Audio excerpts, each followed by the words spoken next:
So this is my hypothesis, and I'm convinced of it already, that there's that there's a cover-up. I don't need to speak of cover-up, or perhaps there's a misunderstanding of a difference in physiology, where some is medicalized as pathology, where really it's not. But there's at least 3 different iterations of the human form, which fall into different categories of species, with the caveat that one of them is not even a species. And let's take the extremes, shall we? The human form, which therein exists truly, without hesitation or thought toward an untruth in the statement. Empathy. A care and concern genuine, albeit no doubt misguided, for other beings on earth,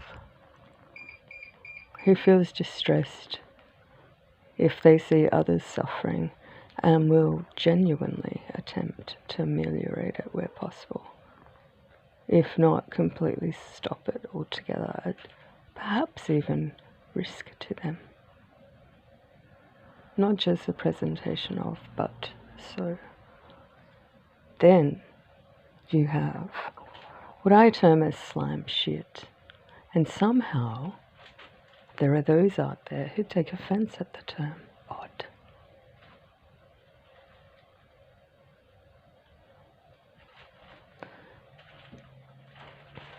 So much so that they refuse to understand the concept.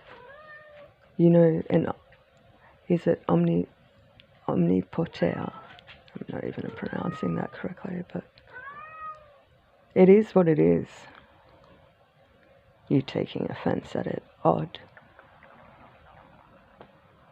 doesn't stop it from being so. And taking offense at being called slime shit when there are 2 options. It's chosen to be slime shit, or it hasn't chosen to be slime shit. I am inclined, believe it or not, to go the more empathetic route. Empathetic, it's not empathy, more sympathetic route.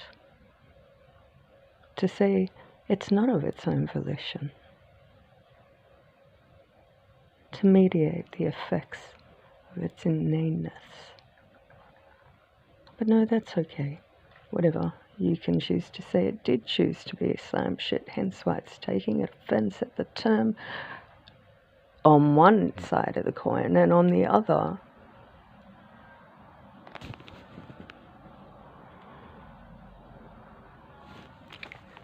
not.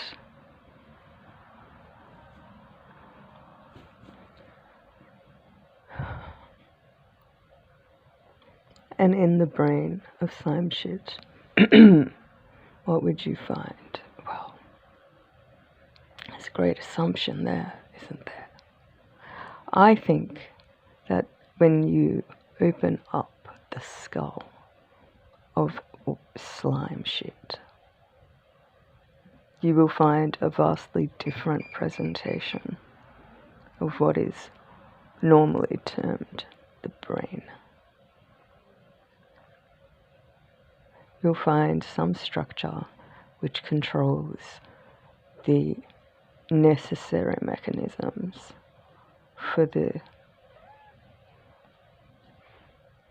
continued mechanistic motion of that thing, namely its ability to whatever ability it's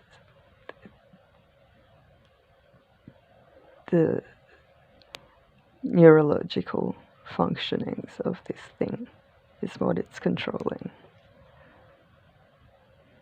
The motions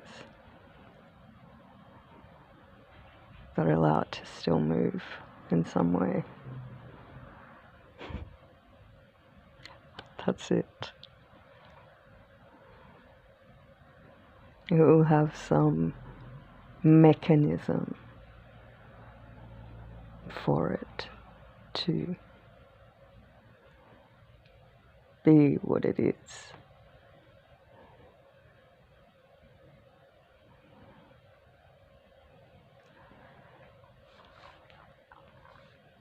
So, when you're doing scans and you notice some areas are enlarged, perhaps, or larger, and with a significance value attached, then perhaps you're looking at differences in what these things are, and not necessarily a pathology that we find. It's not large enough to be seen as part of the population generally. Ain't that a shame? But it's there.